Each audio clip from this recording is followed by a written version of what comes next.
Сайн байцгаана уу? Та бүхэндээ шүд цорох өвчнөөс урьдчилан сэргийлэх талаар мэдээлэл хүргэж байна.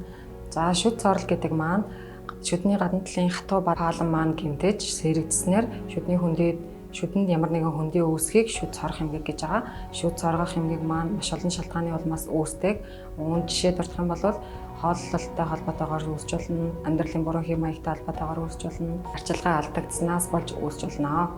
За шүд цорох өвчнөөс урьдчилан сэргийлэх үйл ажиллагаа маань хүүхэд эхийн хэвлэлд байх цагаас эхлэн бүрдэж эхэлдэг байгаа. Яагаад гэх юм бол жирэмсэн эхийн шүдийг өвчлүүлсэн нэм бактери маань хүүхдэд талдварлах боломжтой байдаг учраас жирэмсэн эмэгтэй маань жирэмсэн байх хугацаанд шүдний эмчэд хандан шүд цорох өвчнийг эмчлүүлэх юм уу? Шүдний эрүүл ахуйг сахих, эвлэм эмчилгээг сахих нь чухлаа.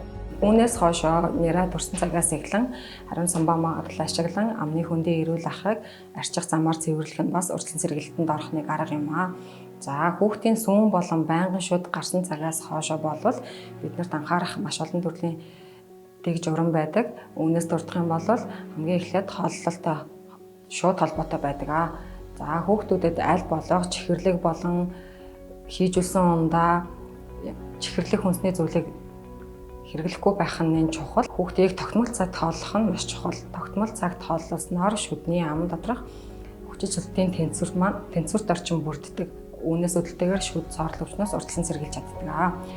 Хүүхдэд 6 наснаас эхлэн анхдагч гараа үүсч шүдэлж эхэлдэг байгаа. Үүн дээр мэргэжлийн эмчэд хандан эмнэлгийн нөхцөлд шүдний цоорлоос урьдчилан сэргийлэх төрхлөг төрхүүлж эмчлэх нь маш чухал арга юм аа.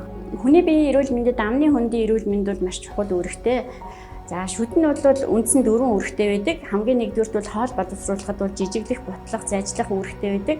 Хоёрдугаарт бол хэл ярианд бол бас оролцдог. За гуравдугаарт бол гоо сайхны талаасаа бол бас хүнд чухал ач холбогдолтой. За дөрөвдүгээрт бол одоо сүүлийн үед их яригдж байгаа сэтгцийн эрүүл мэнд хүртэл их ач холбогдолтой байдаг. Хэрвээ хүүхдийн шүдийг цоорол өвчин үүсгэх юм бол бусад бүх эрхтэнд бол нөлөөлнө. Жишээлх юм бол шүдний цоорол үүсгдэг бактери бол арьсны өвчин үүсгэх, за цаашлах юм бол зүрх судас, бөөр, үе мөч зэрэг эрхтнүүдийг өвчлүүлэх одоо тийм аюултай байдаг. Манай өрхийн эмнэлгийн хувьд бол Баянгол дүүргийн 16 дугаар хорооны мэлмийн хурц өрхийн эмнэлэг за нийт одоо 1540 хүүхдээс бол судалгаа авч үзэхэд бол 92.5% нь бол шүдний цоорол үүссэн байсан. За тэгээд эцэг эхчүүдэд зөвлөгөө өгөөд одоо шүдийг эмчлүүлсний дараа бол 85% нь бол ирүүлжсэн байсан. За сүүлийн үед манай эцэг эхчүүд бол шүдний өвчлөлийг бол бас харьцангуй ихсэн эмчлүүлдэг болж байгаа. Гэвч одоо шүдийг бол өвчлснийхэн дараа биш, өвчлөхөөс нь өмнө урьдчилан сэргийлэх нь бол их чухал ач холбогдолтой. Тэгээд хүүхдийнхээ шүдийг бол яаж урьдчилан сэргийлэх вэ гэхээр хамгийн түрүү бол шүдийг зөв угаах, зөв арчлах, үүнээс гадна бол хүүхдийн хоолтон дээр маш сайн анхаарах хэрэгтэй байдаг. Шүд эрүүл бол бие эрүүл. Шүдийг сүүн болон байнгын шүд гэж хоёр ангилтыг бид бүгдээрээ мэднэ. Сүүн шүд эрүүл цооролгүй байвал байнгын шүд нь эрүүл байна гэсэн олон эрдэмтдийн баталсан судалгаанууд байдаг.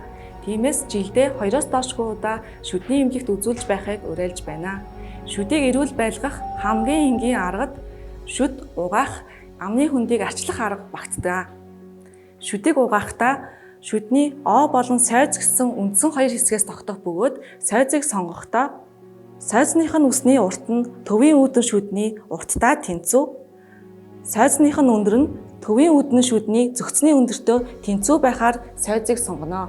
Оогоо сонгохдоо 6 сараас 2 настай хүүхдүүд ооных нь хэмжээ нь цагаан будааны хэмжээтэй байх бөгөөд моторын агуулмж нь 500 ppm байна.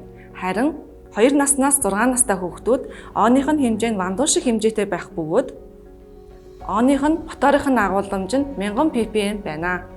Харин 6 наснаас дээш хүүхдүүд насан туршидын оо хэрэглэх бөгөөд моторын агуулмж нь 1450 байна. Эхлээд дээдлийн шүдний гадна талыг шүүрдэх болон эргүүлэх хөдөлгөөнөөр шүдийг угаана. Дараа нь шүдний дотор талыг нэг бүчлэн угаана. Дараа нь зажлах гад руу угаана, таслах гад руу угаана, зажлах гад руу угаана. Дээдлийн шүдийг угааж дуусны дараа доотлын шүдийг угаана. Доотлын шүдийг угаахдаа мөн адилхан бүх шүдний гадаргууг шүүрдэх болон эргүүлэх хөдөлгөөнөөр угаана. Дараа нь дотор талыг угаана. Дараа нь зажлах гад руу угаана. Дараа нь таслах хэрмэгийг угаана. Дараа нь зажлах гад руу угаана. Ингээд дээдлийн шүднээс эхэлсэн бол доотлын шүдний баруун талд шүд угаалт маань дуусч байгаа бөгөөд хамгийн сүүлд нь хилээ угаана.